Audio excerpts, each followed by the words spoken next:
The compliment is not really to me, it's the compliment to the concept and the character. Hello everybody, this is Amitabh Bachchan and I'm privileged to have Nag Ashwin here, the director of Kalki. Full privilege. And it's 8 o'clock in the morning here in Mumbai.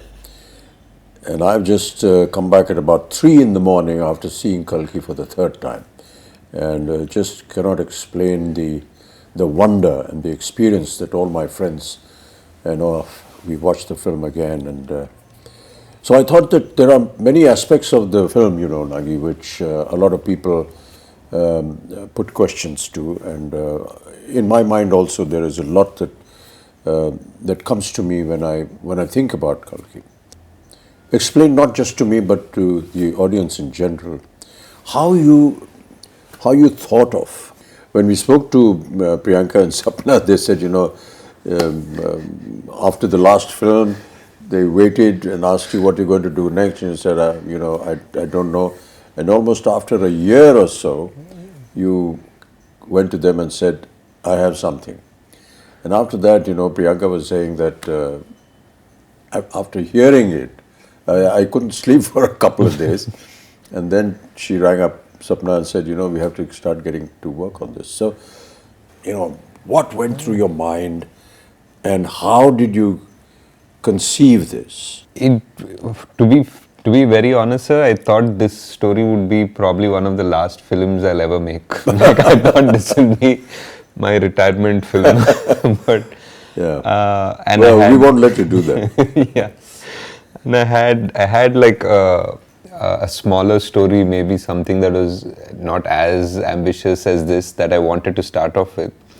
And somewhere along the way, like those few months after Mahanati, I was coming across either articles or like some sort of videos about the Chiranjeevis or about some sort of a Mahabharata connect. And I was even seeing some articles where I was seeing that maybe some production houses in Bollywood were starting to think about Mahabharata or Ramayana and all of that at that time. And I had this story, I had a germ of this story already by then.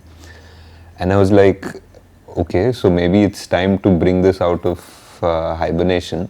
And I took it out and I started living with it for a few weeks, and I realized that the energy that it would probably require to bring this to life and to bring it in front of people was something that I probably had now. And I don't think, to be honest, me, Swapna or Priyanka fully knew what we were getting into when we had that first narration. That's what they also said, they suddenly realized, oh my God, we need to start working on this now if this concept and this dream has to fructify. Yeah, we started with one concept artist and we thought, we'll conceptualize the main sequences of the film. But as we kept going deeper into that rabbit hole, so to speak, we realized every single thing had to be conceptualized and every single thing had to be built, and we suddenly we realized it needed an army. Yeah. You showed me a photograph of Ashwatthama who has aged and is now fighting Bhairava. Yeah. Fighting Bhairava.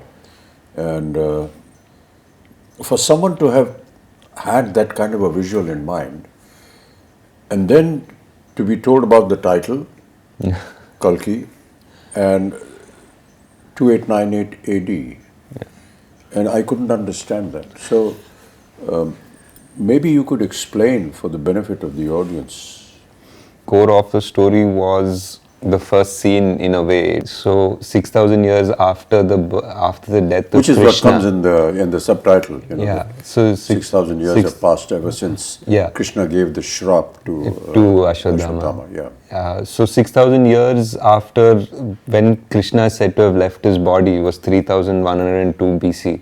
So to speak. So exactly that would lead up to 2898. The story of Ashwatthama happens after the 18 days of the Kurukshetra. Yeah. It happens at the very end, like after the victory, after everything. This is probably 18 days of the war for Kurukshetra. Yeah. After the 18 days of the war, this is the last thing that happens in the Mahabharata, so to speak. The most important confrontation between the Pandavas and the last Kaurava, so to speak. Yeah. So I felt that this was the ending of this story, sort of, but it's also the beginning of another story. Yes. And it doesn't finish. Like, I feel it's not finished. We just, even in the Mahabharata, for what I have read, it just is like Ashwadama is cursed and he walks into the woods. Like, he leaves Krishna and Bhima and everybody aside and he walks into the woods. We don't know what happened to him. So that's like a starting of a story. Now I wanted to know, like, if this man is cursed and he has been witnessing this entire Kali Yuga, like, that's the most interesting thought process. Like, because he is this ultimate warrior, but he's not interfering in the events of the Kali Yuga because he has a larger purpose. So I felt that it was audacious in a way for me to attempt to think that I'm finishing something that was left in the Mahabharata, but I was like, nobody's done it yet, so let's give it a shot. Yes. But why did you think like this, that I want to know what happened after that? Because in a sense, the Mahabharata ended at the end of the war after 18 days. Krishna gives disgust to Ashwatthama, end of matter. Yeah.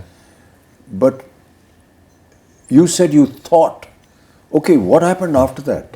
I had really loved this dialogue in that first scene, sir. What we did, like, after Ashwadama says, kill me now, I'm ready. Yeah. And then Krishna says, no, death is not a punishment. And then we have a wide shot of this battlefield with hundreds and thousands of people who are dead. Yes. And that, for me, even when I was writing it, that just felt like it had a deeper meaning. It feels like, Mahabharata has killed millions of people, but Krishna right now is standing there and saying, death is not your punishment, having to live is your punishment. That just meant, like, maybe there is a whole karmic level to this whole thing. Mm-hmm. And for Ashwadama also, I felt that anger, like, though he was very cruel in that particular moment, that anger was justified because he just felt that his father was killed very unjustly. And his father was a great warrior and he was killed in the most unjust way. So his anger was justified in his own way. So now his redemption is also very justified. But we never know if that redemption ever comes, because it's not like Ashwadama is always been evil or something like that. He's actually a very noble warrior. He's meant to be an avatar of Shiva. People say, like, Drona prayed to Shiva to get a rupam of Shiva as his child, and that's how Ashwadama was born.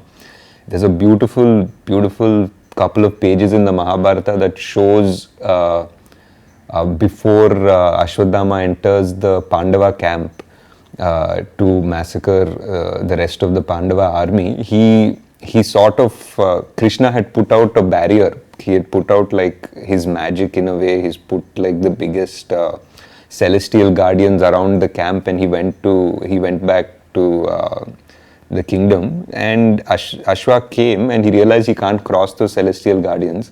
And for that one time, he became like a Rudra Roop, like he became Shiva. He entered one pyre and he came out like Shiva. And there's Kripacharya watching this, and he became so scared, like he actually ran away from that scene because Ashwadama was so terrible and so magnificent. So that character always intrigued me. Like, you can't have an avatar of Shiva who is the greatest, is the son of the greatest warrior, and not know how his story ended. So that was the point of evolution of the idea and thought of how to continue with this. Yeah. And he wasn't also, like, the most popular Mahabharata character, because from what we've usually exposed to in serials or books or anything, we know about the main ones. We rarely know much about Ashwadama, but I feel he was multiple times capable of destroying the Pandava army if not for Krishna. Like, there were astras that only he could use, and only Krishna knew how to stop them. After 6,000 years. Yeah. You hear the words of Krishna saying, that when there is no water in the Ganges. And these were all very symbolic but very pertinent little things that kept coming up. How did you conceive that the futuristic world 6,000 years from now is going to be looking like this? There were a lot of things that we try to extrapolate, sir. Like, for example, there is massive drought now. There is clean air is already such a problem in so many places in China or even Delhi, for that matter, that buying air is going to become a common thing. It's actually become a common thing already. And the fact that physical currency is not going to exist has already happened. So a lot of things that when we started writing we thought were very futuristic have already happened by the time the film released. And we had to just try to understand that if there is no water and the biggest problem is fertility, I feel, like of man and of the soil. Like, those are the two biggest things that will change the world.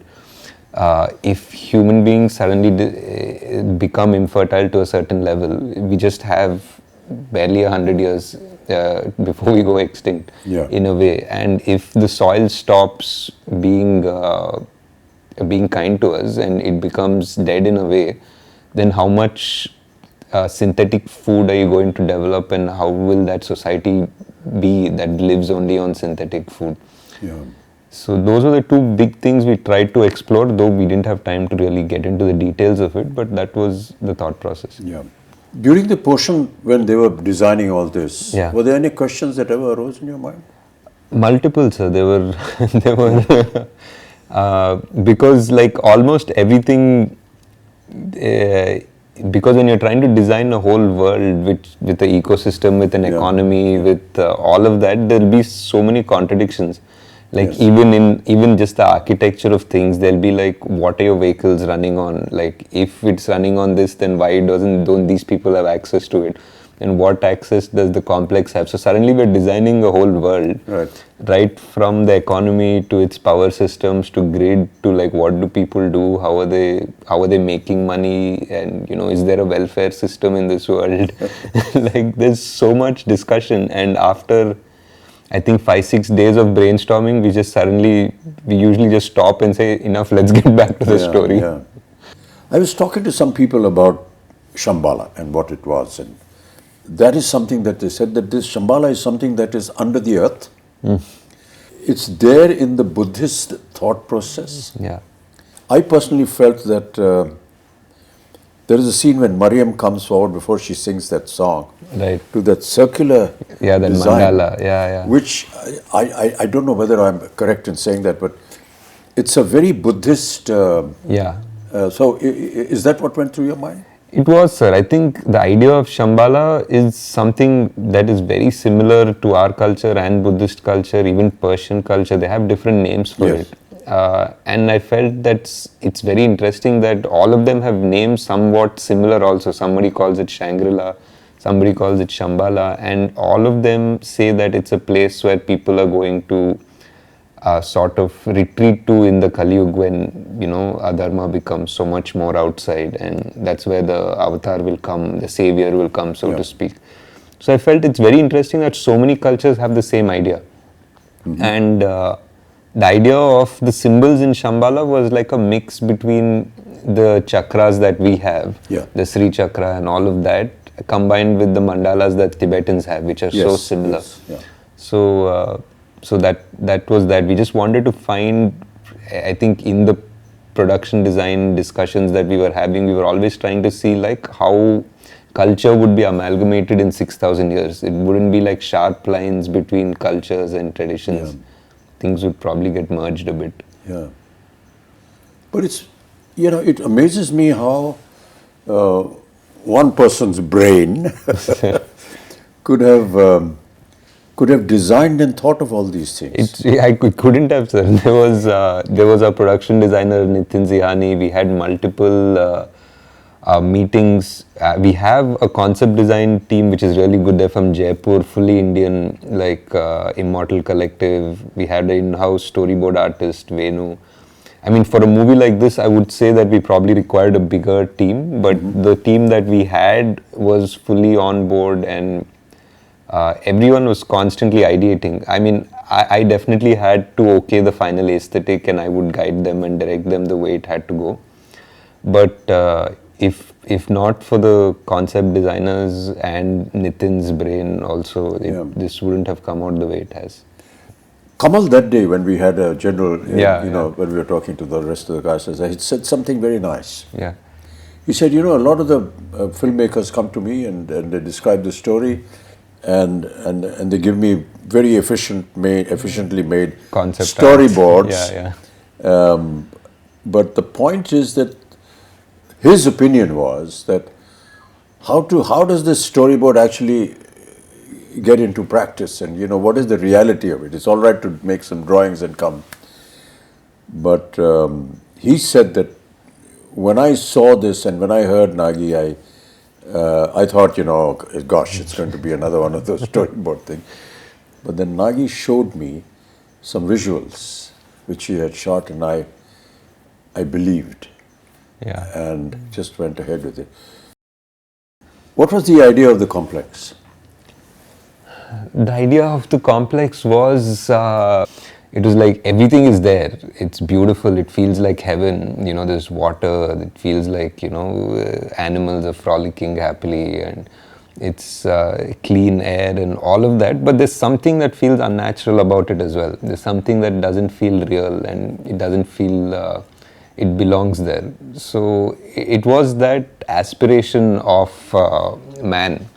I feel that when you go to the complex in the film, there is this idea that you need 1 million units to enter the complex. Yeah. In this world. That idea was like a creative idea of yours. Yeah, it was a creative idea. It was something to give a goal to Prabhas's character, and everybody in that world they basically were working around that goal. They wanted to make 1 million units to get into the complex. But my idea was that you can't make 1 million units by being straightforward. The complex wants you to backstab each other. The complex wants you to fight amongst each other to make that 1 million units, and they're just going to be at peace because these people are never going to unite. That is what is happening in Kali Yuga, Yeah. This whole backstabbing and everything, everyone wants to grab and go on to the top, Correct. That famous story about all of us, we're all like cockroaches and everyone wants to go, Go up, and reach the top of the lid of the bottle where they're in. So, you are catering to an audience, and there are many portions which I felt, as somebody who's been in the film industry, could understand that, okay, we are playing to the gallery. Yeah. This is Prabhas. For sure. This is a Telugu film. Yeah. And Prabhas is Telugu. Yeah. And you have to understand that he's massive, and he's godlike there. Yeah.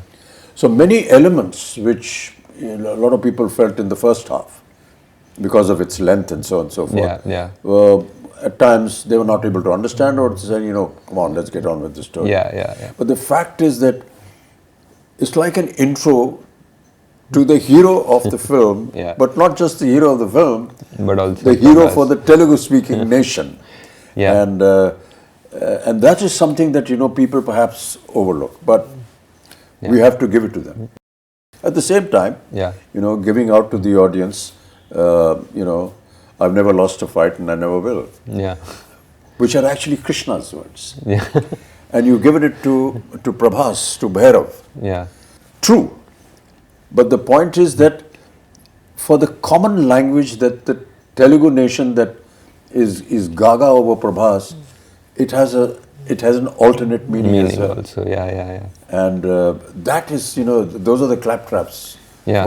It is, so I just felt it was a wonderful amalgamation of playing to the gallery, yet not entirely submitting yourself to them. Yeah. It was a tricky line, sir, for Yes, sure. Yeah, that's a very thin line. Yeah. I mean, I would love to go and sit in a theatre in Hyderabad and sit with this Telugu-speaking audience when they're seeing this, because they must be going wild when they see Prabhas saying this, and all the comic interludes that he has, and they're wonderful little snippets, that she comes out with, which are valid for the film, yet extremely valid for the common man. I mean, how did you think of that? Like you're saying, it's a very thin line, sir. Like, there were a few things in his intro, for example. Yeah. Like, I think a new audience from Paris wouldn't make anything of it. Yeah. Because there's a hologram that is glitching. it says possible rebel, 5-star bounty. Yeah. And then it just glitches just for a moment right next to Prabhas and says rebel star for like an instant. And that's a claptrap for sure. Yes, yes. And but for anybody on the outside, it doesn't make any difference. It was hard to design something like that. And there was something also where Bujji says, even I have some fans, and Bujji says, yeah, you have a rebel fan. Yeah. and again, for another audience, it doesn't make any difference because he was a rebel. We established right. that.